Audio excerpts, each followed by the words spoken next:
Hello everyone, welcome back to my channel. I hope you all are well. This is the very first video of the channel, and in this video we are discussing about the preamble of the constitution. So let us start. What is the preamble? Preamble introductory statement होता है किसी भी document का जो explain करता है document की philosophies और ऑब्जेक्टिव्स को के बारे में. बेसिकली ये आइडिया देता है कि what are the sources of the constitution, what is the nature of an Indian state, what are the statements of its objective, and on what date the constitution is adopted. There are history behind the preamble of India. The जो idea था of the preamble to the Indian constitution वो हमारे जवाहरलाल नेहरू ने अपने objective resolution के अंदर दिया था और इसे अडॉप्ट किया था कॉन्स्टिट्यूशन असेंबली ने ऑन जनवरी 22 1947 को. ऑल्दो ये एनफोर्सेबल नहीं होते हैं कोर्ट के अंदर, और प्रियम्बल स्टेट करता है ऑब्जेक्टिव्स ऑफ द कॉन्स्टिट्यूशन को और एक्ट करता है as an aid during the interpretation of the articles when language is found ambiguous. Ambiguous का मतलब होता है कि अगर लैंग्वेज ऐसी है कि अनसर्टेन है, अनक्लियर है, उससे आपको समझ में नहीं आ रहा है, तो जब भी आप आर्टिकल को इंटरप्रिटेट करते हो तो उस समय पे हमें क्या हेल्प करता है? प्रियम्बल हेल्प करती है. अब कुछ कीवर्ड्स हमारे प्रियम्बल के अंदर यूज़ किए गए हैं जिनका जानना हमें बहुत ज़रूरी है कि what does that they mean. First word आता है we the people of India. ये स्टार्टिंग के अंदर ही हमारे प्रियम्बल के अंदर आता है. ये इंडिकेट करता है अल्टीमेट सोवरेनिटी को, यानी कि इंडिपेंडेंट अथॉरिटी को स्टेट की, कि जो स्टेट है वो किसी भी एक्सटर्नल पावर या किसी भी एनी अदर स्टेट के कंट्रोल के अंदर नहीं है. ये अपने आप में इंडिपेंडेंट अथॉरिटी है. सोवरेन टर्म जो होता है उसका मतलब होता है कि इंडिया जो है वो एक खुद की एक इंडिपेंडेंट अथॉरिटी है, किसी भी दूसरी स्टेट या किसी भी एक्सटर्नल पावर के डोमेन नहीं है, उसका पार्ट नहीं है. कंट्री के अंदर लेजिस्लेचर के पास में पावर है कि वो लॉज लगा सकती हैं, बना सकती हैं, लेकिन वो जो भी लॉज बनाने की उनकी पावर है वो उनके ऊपर कुछ सर्टेन लिमिटेशंस लगाई गई है. यानी कि लेजिस्लेचर के पास में एब्सोल्यूट पावर नहीं है to make the laws. Third term आता है इसमें सोशलिस्ट. सोशलिस्ट टर्म का मतलब होता है कि आप अचीव कर रहे हो सोशल एंड्स को थ्रू द डेमोक्रेटिक में, यानी कि डेमोक्रेटिक तरीके से आप अपने सोशल गोल्स को पूरा कर रहे हो. और ये होल्ड करता है faith in a mixed economy जहाँ पे पब्लिक और प्राइवेट दोनों सेक्टर्स को एग्जिस्ट करते हैं साइड बाय साइड. ये जो टर्म था सोशलिस्ट, ये इनिशियली हमारे प्रियम्बल के अंदर इंक्लूडेड नहीं था. 42nd अमेंडमेंट के बाद में टर्म सोशलिस्ट को हमारे प्रियम्बल के अंदर इंक्लूड किया गया. नेक्स्ट टर्म आती है सेक्युलर. सेक्युलर का मतलब हम सभी समझते हैं कि इंडिया एक सेक्युलर स्टेट है, यानी कि इंडिया के अंदर जितने भी रिलीजन्स हैं उन सभी को इक्वल रिस्पेक्ट दी जाती है, इक्वल प्रोटेक्शन और इक्वल सपोर्ट मिलेगा फ्रॉम द स्टेट. यानी कि ऐसा नहीं है कि स्टेट एक रिलीजन को तो काफ़ी ज़्यादा प्रमोट कर रहा है और दूसरे रिलीजन को सप्रेस्ट करने की कोशिश कर रहा है. सेक्युलर टर्म भी पहले हमारे प्रियम्बल के अंदर नहीं था, इसे भी इनकॉर्पोरेट किया गया था प्रियम्बल के अंदर बाय द 42nd अमेंडमेंट 1976 के थ्रू.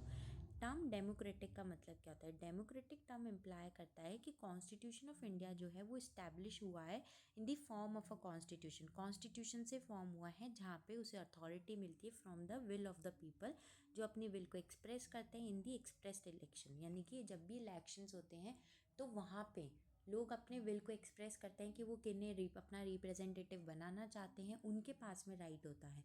तो वही बात है कि हमारी गवर्नमेंट कैसे चलती है? हमारी गवर्नमेंट लोगों के थ्रू ही चलती है, लोगों के द्वारा ही चलती है और लोगों के लिए ही चलाई जाती है.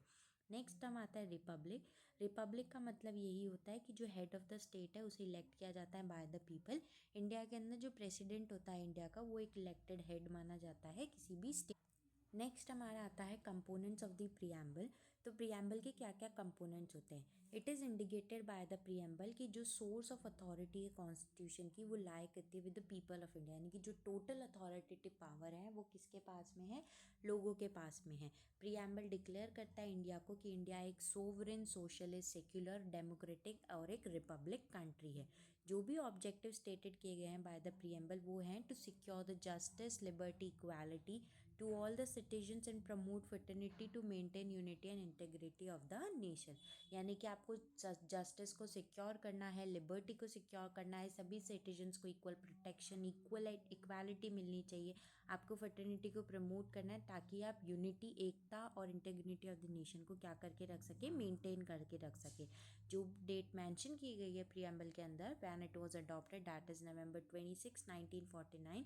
इसका मतलब ये है कि हमारा कॉन्स्टिट्यूशन जो था उसे 26 नवंबर 1949 को अडॉप्ट किया गया. अब कुछ इम्पोर्टेंस दे रखी है हमारी प्रीएम्बल के बारे में। तो ये ले डाउन करता है main objective which the legislature intends to achieve, यानी कि लेजिस्लेचर किन गोल्स को अचीव करना चाहते हैं, किन ऑब्जेक्टिव्स को अचीव करना चाहते हैं, वो कहाँ बताया गया है, वो हमारे प्रीएम्बल के अंदर बताया जाता है। ये कंटेन करता है ideals that constitution seeks to achieve, यानी कि ऐसे आइडियाज़ जिसे हम कॉन्स्टिट्यूशन की मदद से अचीव करना चाहते हैं, तो वो आइडियाज़ भी वहाँ पे बताए गए हैं, जैसे सोशलिस्ट, सेक्युलर, रिपब्लिक, डेमोक्रेटिक, इस तरीके के। ये डायरेक्शन देता है और पर्पस देता है कॉन्स्टिट्यूशन को, और ग्रैंड ऑब्जेक्टिव्स को भी एनरिच करता है, और सोशल इकोनॉमिक गोल्स जिन्हें अचीव करा जाना चाहिए थ्रू दी कॉन्स्टिट्यूशनल प्रोसेस। इसमें 2 इंपॉर्टेंट केस लॉज है। सबसे पहला केस लॉ आता है बेरी केस। इस केस के अंदर कोर्ट ने ये कहा था कि प्रीएम्बल जो है वो एक की है to open the mind of the maker, but इसे कॉन्स्टिट्यूशन का पार्ट कंसिडर नहीं किया गया था, and therefore it is not enforceable in the court of law. लेकिन इस केस के ओवर रूल्ड कर दिया गया था in the Kesavananda Bharati case के अंदर। ये केस फर्स्ट टाइम ऐसा केस था जिसमें बेंच ऑफ 13 जजेस असेंबल हुए थे to hear a writ petition. Court ने ये कहा कि प्रीएम्बल जो है उसे अब से पार्ट ऑफ कॉन्स्टिट्यूशन कंसिडर किया जाएगा।